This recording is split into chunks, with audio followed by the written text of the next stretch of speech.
This is preeminently the time to speak the truth, the whole truth, frankly and boldly.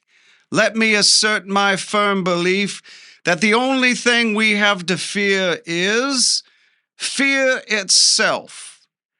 These words, spoken by Franklin Delano Roosevelt on March 4th, 1933, echoed through homes across America. It was a time of desperation. Unemployment had soared to 25%, banks were failing, and families across the country were struggling just to put food on the table. The Great Depression had gripped the nation for years, and President Herbert Hoover's response had left many feeling abandoned. Americans needed a leader, someone to offer not just policy, but hope.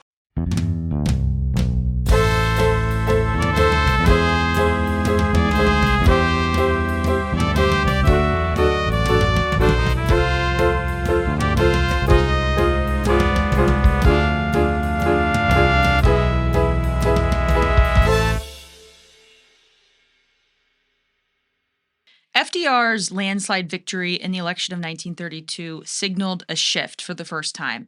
His message was very clear. Government would no longer stand idly by.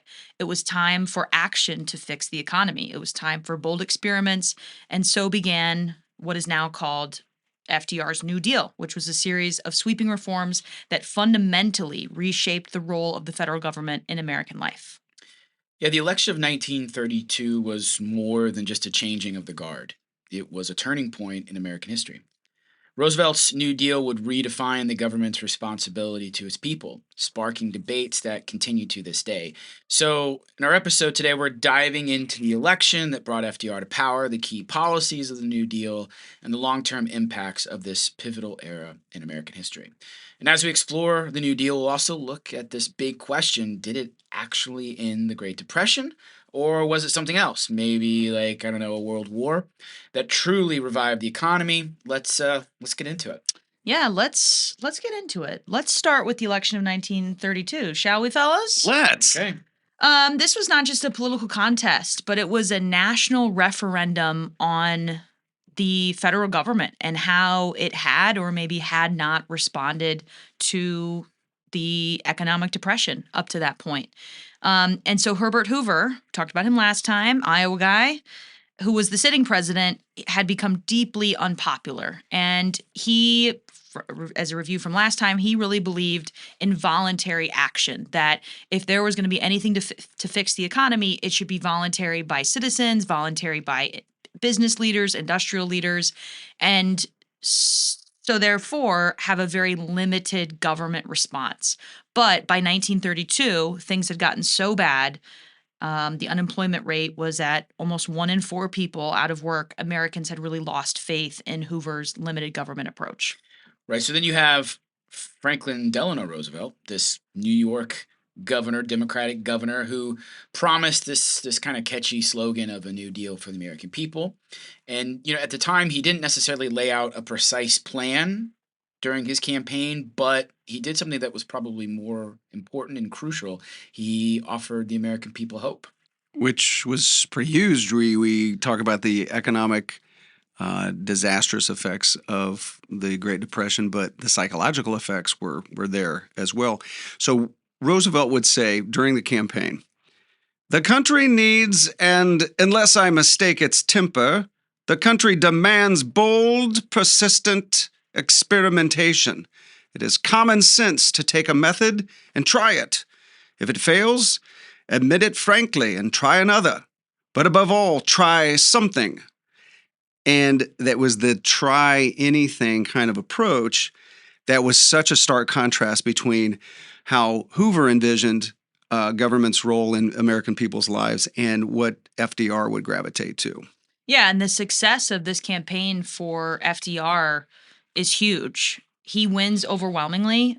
He wins 42 states. Just want to make it clear, we don't yet have 50 states yet. I'm not sure how many we are at 1932, but so 42 is How many are the majority we at of right today. now? So it is definitely Almost 51. yeah, overwhelming supermajority in 1932. And he wins over 57% of the popular vote. Hoover, on the other hand, he only carried 6 states. Oh, well, there we have it, fellas. 48 states. I think in answer to your I earlier did question, not look at the script that we loosely follow beforehand. You know what? Listen, I was told there would be no math. yeah. So I'm not fine with. So, as I predicted with my state count, it was one of the most lopsided victories in American history. And people were not just electing a president, they were voting for a new way forward.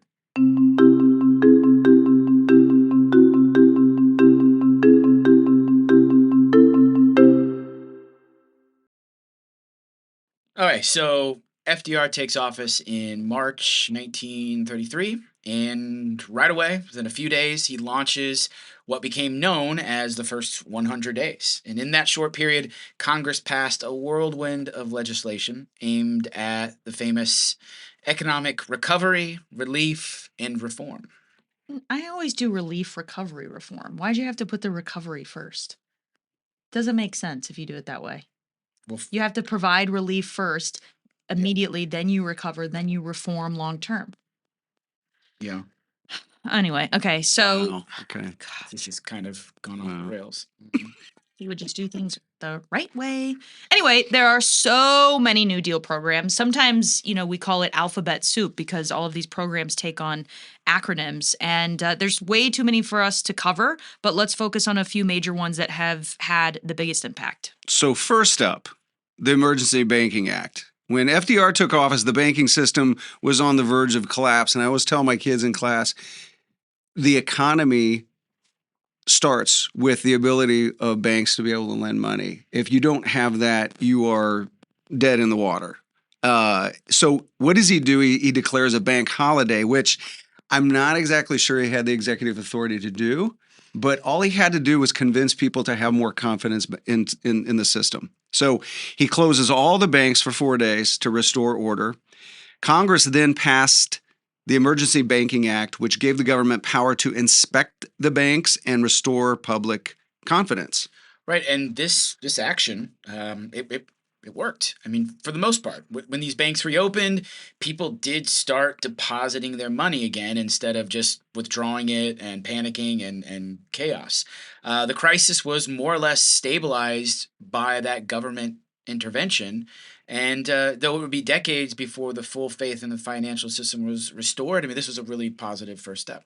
Yeah, and I mean, what FDR does in those first couple days in office is he starts his now famous fireside chats, and he gets on the radio and he explains it in very simple terms of what this Emergency Banking Act is going to do. And Mr. Hill, you mentioned, the constitutionality of this, or maybe lack thereof, but when a government is in such a vulnerable spot, when the people are in such a vulnerable spot, it's almost like it's wartime, and the government takes on such more power and activist, energetic things that they're going to pursue during that wartime. So another one of FDR's programs, and by the way, it was actually his favorite, the CCC, which stands for Civilian Conservation Corps. CORPS, but pronounced core. A lot of my students will always say corpse. Core. And it was also the most popular New Deal programs, and it put young men to work on conservation projects. They planted trees, they built parks, they tried to fight soil erosion, and over 3 million men worked in the CCC during its existence. And it was nicknamed Roosevelt's Tree Army because the workers planted over 3 billion trees nationwide. And one of its most famous projects was reforesting the Dust Bowl region to prevent soil erosion. And, Roosevelt's last name might sound familiar because we talked about his fifth cousin, I believe once removed, Teddy, a few episodes ago. And Teddy was really the first president to take on this idea of conservation. So this is FDR's now attempt to carry on that family legacy. And at its peak in 1935, the CCC employed 500,000 young men in over 2,600 camps across the country. And although they were only paid $30 a month, this was enough for them to keep $5 and send $25 home each month to support their families, which really helped to rebuild the economy. And I think I remember reading somewhere about the CCC, another kind of intentional thing that they wanted to have happen is that, these are young men, right? 18 to 25-year-olds. And, having 19-year-old men with nothing to do all day. I was once a 19-year-old man, and 19-year-old men don't always make great decisions. But you did.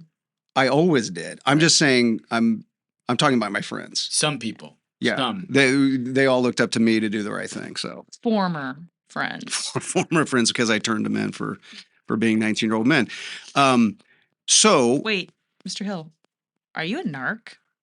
what is that one of the acronyms that you talked about? Is that a New Deal program? Yeah. The NARC? Yes, the NARC stands for. I am a card-carrying member of NARC. So, and proud of it. Thank you for your service. Listen, I make no apologies about that at all. Can you remind us what NARC stands for? I could, but it's kind of a secret society, so I don't think I need to say anything. I think we could figure it out. National Association Righteous You're on the right. Citizens. Oh my God! How did you? Are you a member too? You just didn't say it. Hello, my fellow. Oh my God, Miss Kellner, someday maybe you can. I am not a National Association of the Righteous Citizens member. That makes sense. Yeah. More like unrighteous, but anyway. Found. Where sometimes the righteous gemstone. Oh, that's already taken. Yeah. So okay, that's why we went with the other name. So you mentioned the CCC, and we also have the WPA. This was a monstrously big program, and it created millions of jobs, and it did some of the things that the CCC did, like building roads, bridges. It also built schools, but it also funded artists, historians, archivists, writers, and the WPA didn't just put people to work. It really transformed the American landscape. So the WPA funded the Federal Writers Project, which paid unemployed writers to document American folklore and oral histories. Former slaves' narratives recorded by the WPA writers remain some of the most valuable historical sources today, and I think you can find those in the Smithsonian. I mean, that's an amazing thing to have saved, and it was kind of one of those things like, oh, we're going to throw this together just to put people back to work, but thankfully we did that. Yeah, it's a really rich source, and if you're interested in it, yeah, you can definitely find them online, and they're fascinating to listen to. And you could make the argument that a project of that scope doesn't happen if not for the government orchestrating it, because you're not going to profit off a venture like this. No archive or museum's going to make money off of these thousands of recordings. It takes a government program to facilitate something of this size, and thank goodness they did, because now we have one of the more rich resources of American history. And the WPA, get this. These are some statistics. They ended up building over 600,000 miles of roads, 100,000 bridges, and 8,000 parks. And by 1943, it had provided jobs to 8.5 million Americans. Yeah, just a plug for a really cool website for those of our listeners. You can go to this website called livingnewdeal.org, where you can search states and see all of the things that were made in those states during the New Deal. And so, like St. Louis, where we're recording from, for instance, there's all of these. There's a couple pages that list some of the things that came from the New Deal funding that are still very recognizable in our city. So, livingnewdeal.org. Cool. Yeah. So again, these programs are massive in scope, and they remind us that when you need to get gigantic projects done, like building road systems and sort of rebuilding America's bridges and transportation systems, it's just something we're struggling to do today. Private enterprise is not going to get that job done. You need government intervention. Another great example of this, and by the way, the WPA employed my great-grandpa Garrison in the early 1930s when he was a young man, and he later would call it the WPA We Piddle Around, because he said really they would dig ditches and like trim trees and then sit around and hang around. But the point was, give them something that they can call their own, put a little money in their pocket, and at least keep them on their feet until something better came along. Okay, so maybe the most famous program to come out of the New Deal, and I don't think a lot of people even realize its origins, is the Social Security Act. And that comes in 1935. It was created as a system of unemployment insurance. At the time, we've talked about this during the Progressive era. If you lose your job, tough luck. There's no net there to catch you. You're going to keep falling until you hit rock bottom. Social Security was this first form of unemployment insurance, but it also offered old age pensions, and it aided the disabled. So this was revolutionary in its construct. And of course, it's still with us today, shaping the way we think about government's role in providing this quote unquote safety net. The first Social Security check was famously issued on January 31st, 1940, and it went to Ida Mae Fuller. Everybody always shows that picture of her taking the little envelope out. Mm-hmm. And she was a retired school teacher. She sounds like a great lady. Yeah, shout out Ida, teachers. Let's go, Ida. Yeah. And she was a school teacher in Vermont. It gave her $24.75 in payroll taxes, but she received $22,888 in benefits over her lifetime. By 1937, there were 53,000 people who received Social Security benefits, and today we've got over 65 million Americans who depend on Social Security.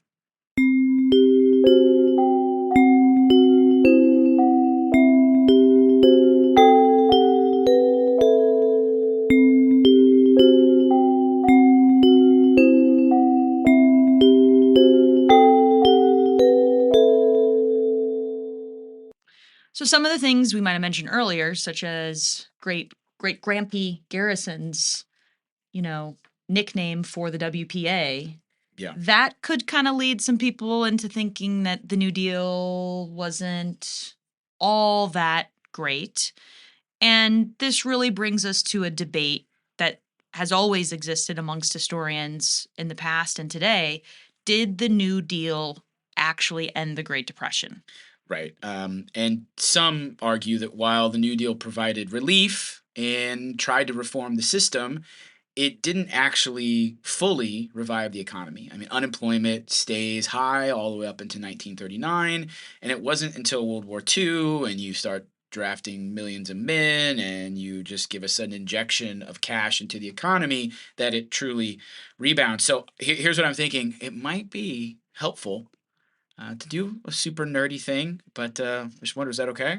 Well, like what? Because all day you do nerdy things. So do you really want to subject us and our audience to whatever you're cooking up here? Right, I hear what you're saying. But I think our audience is ready for a little historiography. That's a big old word. It's a big word. Does anyone know what it means?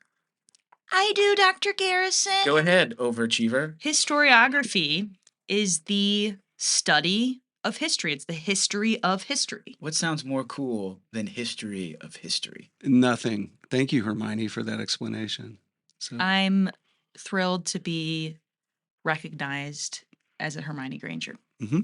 Great. Okay, so if we're going to do this, I think we'll each maybe introduce a historian into the arena. Oh, I've already got one that I'm thinking about. This is really fun. I got one too.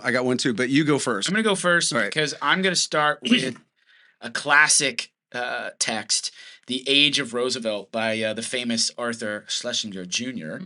And he argues that the New Deal did fundamentally reshape the economy, and it restored confidence in capitalism and thereby prevented further economic collapse. So he saw Roosevelt's policies as critical in preserving democracy. And if you think about it, when the rest of the world was starting to descend into various forms of anarchy and fascism, the United States held strong, and Schlesinger credits Roosevelt and the New Deal for making that possible. Some of the evidence he provides is that, one example is the GDP grew over 60% between 1933 and 1940.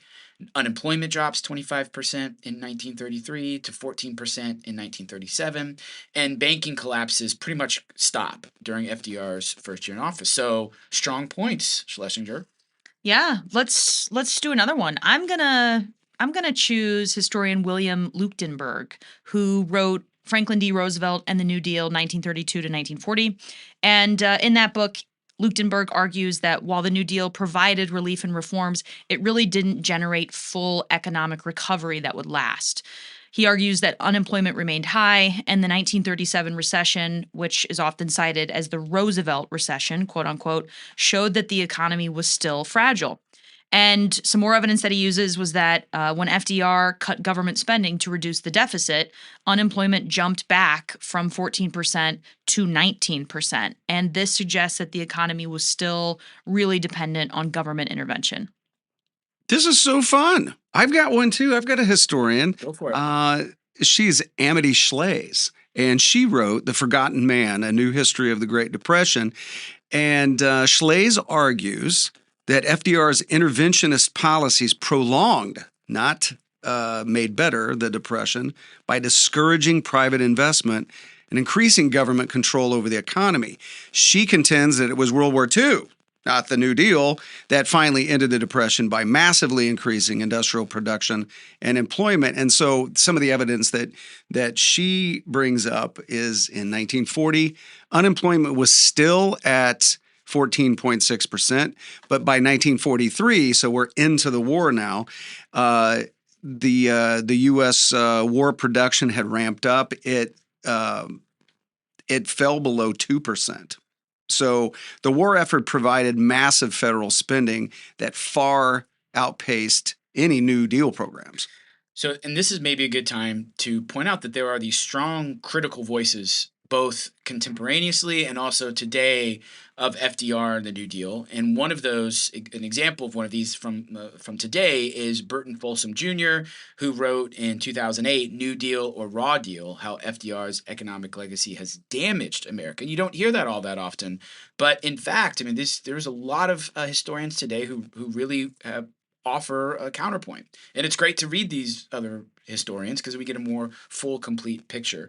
Folsom's critique was that the New Deal prolonged and maybe deepened the Depression. And he argues that FDR's high taxes, heavy regulation, and government spending, so it discourages private individuals from rejoining the economy. And instead, it creates this self-sustaining economy that was totally reliant and dependent on the government itself and of government relief and government welfare.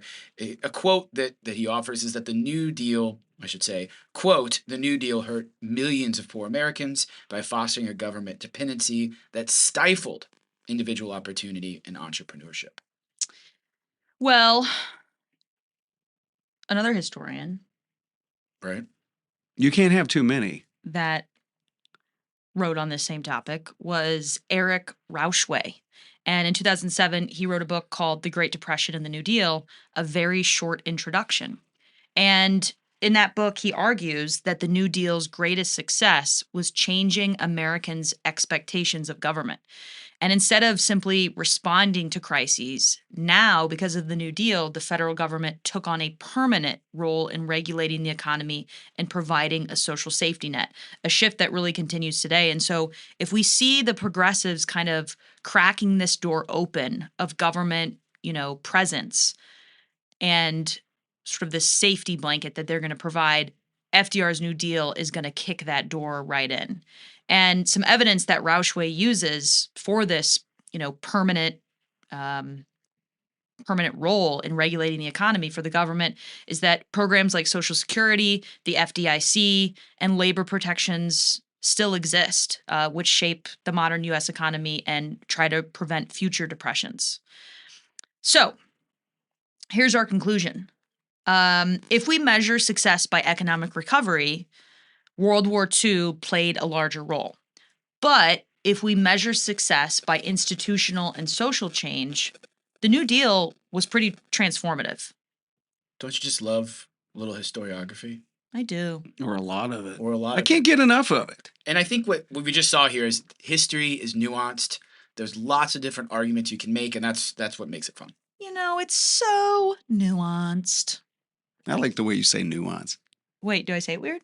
No, it's velvety, the way you say nuance. Yeah, I took it as her mocking me. That's how I interpreted that. No, wow. It's one of my favorite quotes from Veep. I love Veep. Yeah. It's a great show. Julia Louis Louis Dreyfus.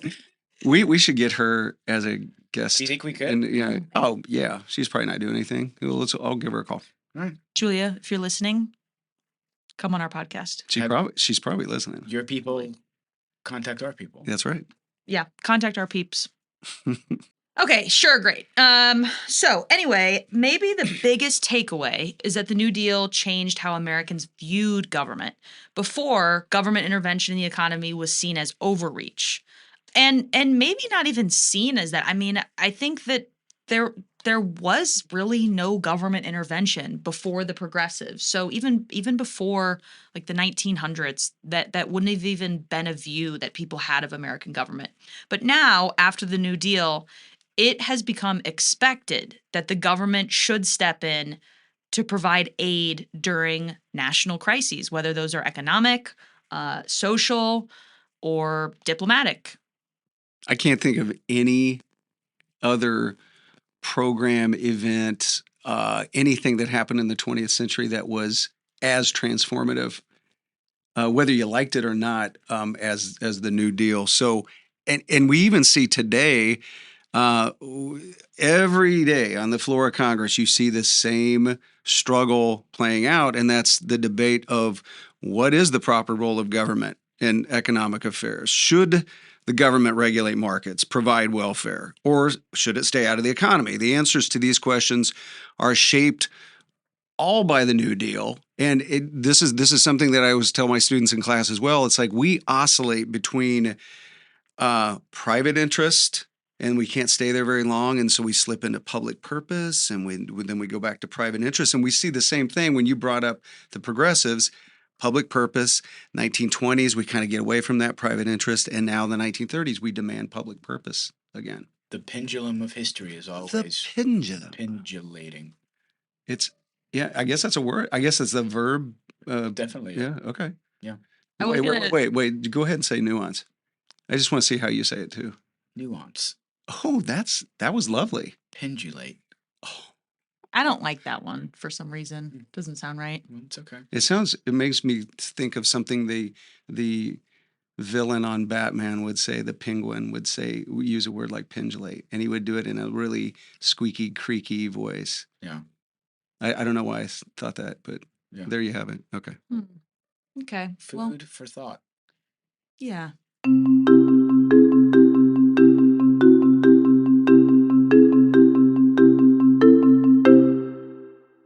So you can see the impact of the New Deal everywhere. It didn't just change the 1930s, it set the stage for really the rest of the 20th century. So Social Security, big one. Unemployment benefits, of course, that's super important. And even the idea that the government should step in during an economic crisis. This is all New Deal era. Before the New Deal, the federal government was like a referee, but after it became this active player in the economy. And look at the big fights in American politics ever since, whether it's the Great Society in the 1960s, Reagan's push to shrink government in the 1980s, or debates over healthcare, taxes, and welfare today. Every president from FDR onward has had to contend with the question, how involved should the government be in people's lives? That's a New Deal question. And think about COVID-19. Think about the pandemic, where stimulus checks, expanded employment benefits, and massive public spending on infrastructure came about. Those are straight from the New Deal playbook. And even the backlash, people arguing that government is doing too much, echoes the same debates we saw in the 30s. That's something we didn't, really talk about too much besides the historiography. But at the time, people living, there were plenty of people who were very skeptical of the New Deal and this government overreach. So, we see it. We saw it then. We see it today. And love it or hate it, though, the New Deal fundamentally reshaped what Americans expect from their government. All right, so let's start to wrap this up. But first, Wait! Before you do that, can I? I mean, I know this is a really long podcast, but can I tell you my kind of jokey kind of pickup line that you might hear in a bar that's New Deal related? Yeah, of course. Okay, so here's the pickup line. Is it school appropriate? Of course. Okay. Of course. Hey, narc. So I walk up to somebody in a bar, and this is obviously before I was married, and I say, "Are you with the TVA? 'Cause damn." Oh, It's Oh, I get it. Damn. I get it. I got it's DAM. It is school appropriate. It's DAM. Yeah. Okay. All right. And you are. I think you should wrap it up now. Well, we should probably say for our listeners, Mr. Hill is referencing the Tennessee Valley Authority, which dammed up rivers and provided electricity to all of the South. It also sounds like that it provided electricity to a lot of your entanglements. I'll tell you what, it just provided electricity to me because I thought that was actually really funny. I've never heard you say that joke, Mr. Hill, and I didn't know where it was going. And I was like, oh no, he's saying a bad word on the podcast. But really, I was just too slow to get the joke. And once I got it, that was Dr. funny. Garrison got it. I'm Yeah, really that's glad cool. that Yeah. that you stopped me and inserted that joke. What a legendary moment in the history of this podcast. And on that note, I think we need to thank our sponsors who I'm sure are thrilled with the level of entertainment that we provide. Yes, Junior Java, a student-led coffee and tea company with a mission to make education more equitable worldwide. Every purchase helps support kids in need, fuel your studies, and support a great cause. Check out juniorjavacoffee.com to shop and learn more. Thanks, Junior Java, for keeping us and history brewing.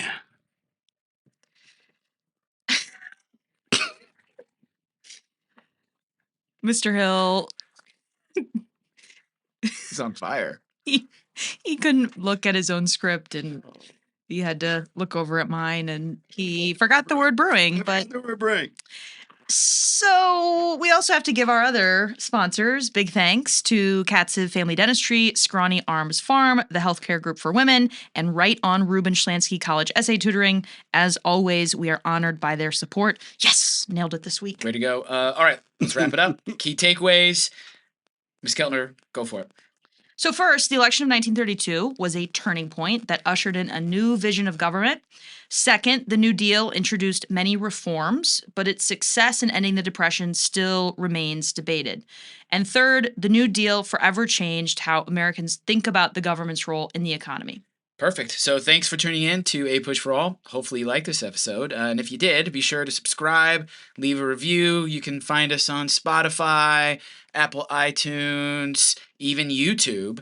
If you got a topic you want us to cover, send us a message on Instagram at APUSH for All. We actually did get a message this week from someone who is teaching APUSH somewhere out there, and we had a request to talk a little bit about how we would teach this topic in class. And so just wanted to throw out that in terms of all the New Deal programs, you know, this alphabet soup that we've been talking about with the CCC and the WPA, and the list goes on, the AAA, the CWA, we like to take a look at all of those. We really kind of separate those between all of our students, and we have them cover maybe like the 15 most popular New Deal programs, and then we have them categorize them into whether they were relief, recovery, or reform. We have them cover whether they're the first or the second New Deal, and then we have them give short presentations. And it's not about memorizing each program, but it's about seeing really the depth of the New Deal and how it goes, you know, through so many different industries and provides so many different things over its, you know, almost 10-year period. And then I think also a great thing to do is have this debate in class with your kids and have them decide, what do you think about the New Deal? Do you think it was a success? Do you think it was, you know, a moderate success? And that can be a great way to really get them critically thinking and looking at primary sources. Yeah, and maybe maybe if the people want it in the future, we'll pull back the curtain and give maybe a whole episode dedicated to sort of pedagogy and how we love to teach the class. Who knows? Just a little teaser there. He said a big word, pedagogy. Pedagogy, nuance. What was that other one that you did? It was really good. I was talking about the pendulum pendulating. Pendulate. Say narc in like ASMR. Do you know what ASMR is? You know, I forgot. Just say it's real smooth. Yeah. Oh, yeah. Okay. Like into the mic, but don't scream. Narc. Perfect. And with that, Yeah, with that, until next time, keep learning from yesterday to make sense of today.